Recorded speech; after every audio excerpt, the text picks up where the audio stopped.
ಬೀದರ್ನಲ್ಲಿ ಚಲಿಸುತ್ತಿದ್ದ electric bike ಏಕಾಏಕಿ ಬೆಂಕಿ ಹೊತ್ಕೊಂಡು ಸುಟ್ಟು ಕರಕಲಾಗಿದೆ.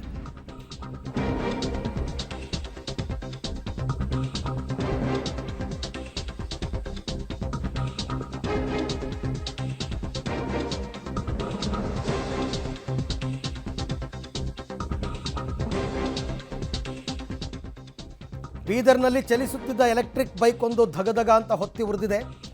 ನೋಡ್ತಿದ್ದ ಹಾಗೇನೆ ಸುಟ್ಟು ಕರಕಲಾಗಿದೆ. ಆದರೆ ವಾಹನ ಸವಾರ ಪ್ರಾಣಾಪಾಯದಿಂದ ಪಾರಾಗಿದ್ದಾನೆ. ಅಂದರೆ ಆತ ಏನು ಮಾಡಿದ್ದಾನೆ, ಬೆಂಕಿ ಕಾಣಿಸ್ಕೊಳ್ತಾ ಇದ್ದಾನೆ, ರಸ್ತೆನಲ್ಲೇ ಬೈಕ್ ಬಿಟ್ಟು ಓಡ್ಬಿಟ್ಟಿದ್ದಾನೆ. ಆಮೇಲೆ ಕಂಪ್ಲೀಟಾಗಿ ಸುಟ್ಟು ಕರಕಲಾಗಿದೆ. ಎಲೆಕ್ಟ್ರಿಕ್ ಬೈಕ್ वो थोड़ा थोड़ा लगता लग गया। मौनी देख के लगे सो देखो भागा होना क्या करता है। ಇದು ದೃಶ್ಯದಲ್ಲಿ ತಾವೀಗ ನೋಡ್ತಾ ಇದ್ದೀರಲ್ಲ, ಬೀದರ್ನಲ್ಲಿ ನಡೆದಿರ್ತಕ್ಕಂಥ ಘಟನೆ. ಇತ್ತೀಚೆಗೆ ಈ ರೀತಿಯಾದಂತಹ ಘಟನೆಗಳು ಎಸ್ಪೆಷಲಿ ಎಲೆಕ್ಟ್ರಿಕ್ ಬೈಕ್ಗಳು ಯಾಕೋ ಜಾಸ್ತಿ ಆಗ್ತಿದೆ.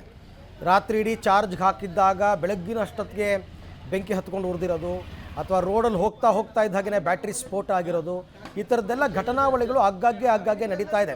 ಇತ್ತೀಚೆಗೆ ಇದೇ ರೀತಿ ಒಂದು ಎಲೆಕ್ಟ್ರಿಕ್ ವಾಹನದ ಕಂಪ್ನಿ ಒಂದು ಶೋರೂಮ್ ಮುಂದೆ ಕೆಲವರೆಲ್ಲ ಹೋಗಿ ಪ್ರೊಟೆಸ್ಟ್ ಮಾಡಿದರು. ಇಂಥ ಮ್ಯಾನುಫ್ಯಾಕ್ಚರಿಂಗ್ ಮಾಡಿದ್ದೀರಾ ನೀವು ಅಂತ, ಮ್ಯಾನುಫ್ಯಾಕ್ಚರಿಂಗ್ ಡಿಫೆಕ್ಟ್ ಅಂತ. ಆ ಬ್ಯಾಟ್ರಿದೇ ಮೇಯ್ನ್ ರೀಸನ್ ಅಷ್ಟೇ.